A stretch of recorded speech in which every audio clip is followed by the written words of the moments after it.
Pinagpalang araw po sa inyong lahat mga kapatid. At tayo po ngayon ay tila inihahanda na po ang senaryo para sa pagbibinyag ng Panginoon. At nakita po natin ngayon sa banal na Ebanghelyo, two main characters are being presented to us, Jesus and John. At makita po natin si San Juan. Alam na alam niya ang kanyang pwesto sa kung pag-uusapan ay ang Panginoong Diyos. At alam niya na siya ay kumbagay sa isang kasalan ay siya ay abay lang, siya ang best man. At ano po ba ang best man? The friend of the bridegroom. Lahat ay gagawin para sa bridegroom. Inihahanda ang kasal, inihahanda ang lahat ng pangangailangan ng bridegroom. Pero hindi po siya yung lalaking ikakasal. At ito po ang larawang ipinapakita sa atin na pagkatapos po na magawa nung abay, nung best man, yung kanyang the best, para may handa ang kasal ng kanyang best friend, ay nahanda siyang tatalilis at ang focus ngayon ay doon sa lalaking ikakasal. Yun po ang larawang ipinakita sa atin ni San Juan. Na hindi siya ang Mesiyas, pero siya ang tagapaghanda sa pagdating ng Mesiyas. Kaya naman napakaganda po ng espiritualidad ni San Juan, sabagat hindi niya inangkin yung hindi para sa kanya, kundi pagkatapos niyang gawin ang kanyang misyon, with joy, he fades out para to bring more attention to the Lord. At ano po ang mensaheng nakapalaman sa ating banal na Ebanghelyo? In the work of God, we do not focus on ourselves. It's beyond us. It's beyond our person. It is beyond our time. It's beyond our capacity. We are just being used by the Lord. At tayo po ang makabagong Juan. Tayo po ang makabagong Jesus. In a big jigsaw puzzle, we are the missing link.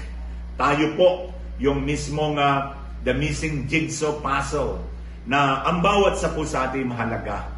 Pero napakahalagang makita po natin na wala tayong magagawa kung wala ang Diyos sa ating buhay. At ito po ang espiritualidad ni San Juan Bautista.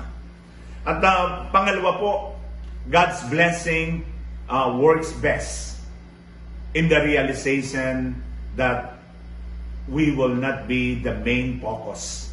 The main focus is not ours, but the main focus is our Lord Jesus Christ. Kaya napakaganda ng binitawang salita ni San Juan Bautista. Alam na alam niya ang lahat ng tagumpay, ang lahat ng kanyang ginagawa ay para sa ating Panginoong Diyos at hindi para sa kanyang sarili. Kaya sabi niya, I must decrease, He must increase. Siguro maganda rin po yan ang ating salalayan sa buhay natin. Sa mga ating mga achievements, sa ating mga accomplishments sa buhay, sana'y makita natin ang kamay ni Jesus na siyang gumagabay sa atin. Ang kamay ni Jesus na siyang nagpapalakas sa atin. At tayo rin naman ay makameron po ng kamalayan na hindi tayo ang mahalaga. Ang mahalaga ay si Kristo. Hindi tayo ang mahalaga, kundi ang kanyang dakilang pag-ibig, ang kanyang dakilang presensyang nagpapagaling. Kaya nga, less of me, more of Christ. Maganda po siguro na it is now the high time for all of us. It's high time for all of us to decentralize our life and make Jesus the center of our life. Siya po ang lahat sa buhay natin. Kung wala po siya, wala po tayo. Kung wala po siya, wala tayong tagumpay.